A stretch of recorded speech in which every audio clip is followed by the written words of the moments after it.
In the previous part, Tenjo adopts a puppy and with him defeats multiple monsters. Later he founds a hidden cave where a corpse was holding a mysterious book. Tenjo realizes that the author is the same person who used to own the house he is living in. The book is written in a very strange language, but because of his translation skill, he is able to understand the text. As he reads the book, he came to understand that Sage was able to attain the strength same as a god which a normal human cannot even comprehend to possess. To show appreciation for the power, even the god themselves came down and invited him to join the divine realm, to attain the status of a god. However, he declined their request because he felt very unfulfilled in life. Despite having incredible power, he didn't have anyone to trust. Instead, everyone starts to fear his strength and stay away from him. In the end, he died here. Suddenly a voice that is of the sage guides Tenjo to not make a mistake like him and find someone whom he can trust.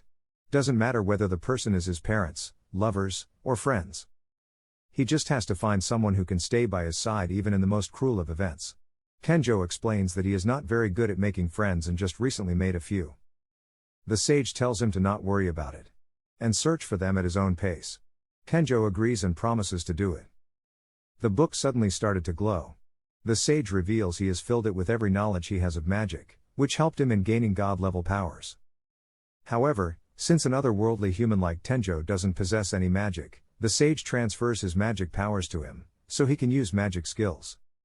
Soon after, Tenjo is hit by a mysterious light and he gains the ability to use magic. After thanking the sage, he heads back to his home. He starts with the basics. And as per the instructions he started testing it.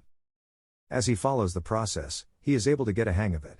And within a few minutes of attempts, Tenjo produces powerful water bullets, that are enough to take down even the gigantic trees. Since Knight also possessed the ability to use magic, he also learns it in no time, and just like Tenjo, he too produces powerful water bullets. The scene shifts to the castle, where the king has just arrived from an important journey. Owen explains everything that happened after he left. And how as per his order, he invited Tenjo to meet him. The king is very happy and looks forward to meeting her daughter's savior. However, Owen also tells him about how bluntly Lexia confesses her love and requests Tenjo to marry her. But he soon realizes what a terrible mistake he has made. Because the king is now furious. He starts destroying everything in anger, as he cannot let any man seduce her sweet innocent daughter. Back in the real world, the homeroom teacher reminds the students that the next week the school will be going on an off-campus study tour. Tenjo doesn't know about it, because he hasn't received the school calendar. So, Hyoto explains that it is a 2-night camp in which the students will get familiar with the environment. And for it, the teacher has made groups of 4 students. Tenjo is in Team 5 with Kaede, Akira, and Rin.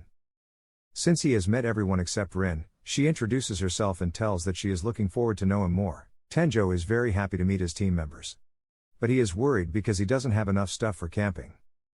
So Kaede tells him to not worry and leave it up to her. After school, she invites everyone Tenjo knows to help him in finding the required camping stuff. Ryo and Shingo are nervous to see Kaori and formally greet her.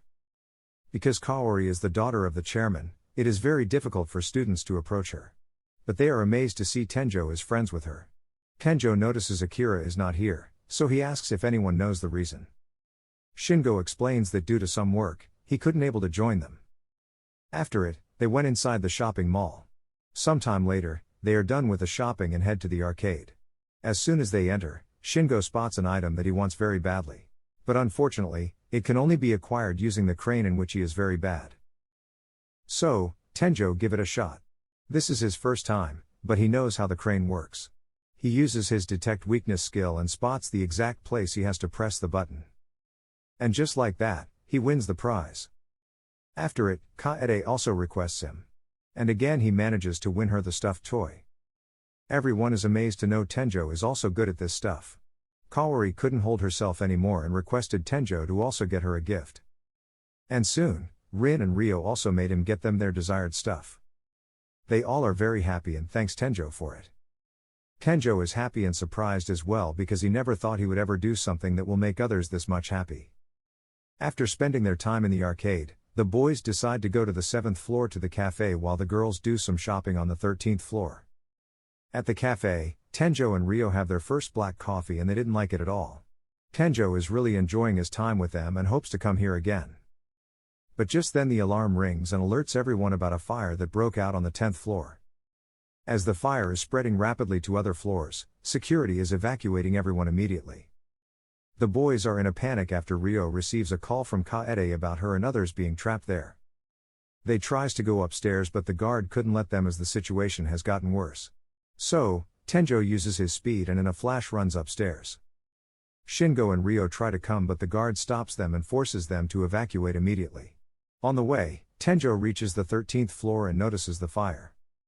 He finds it hard to move here, so he uses his magic to cover himself in water.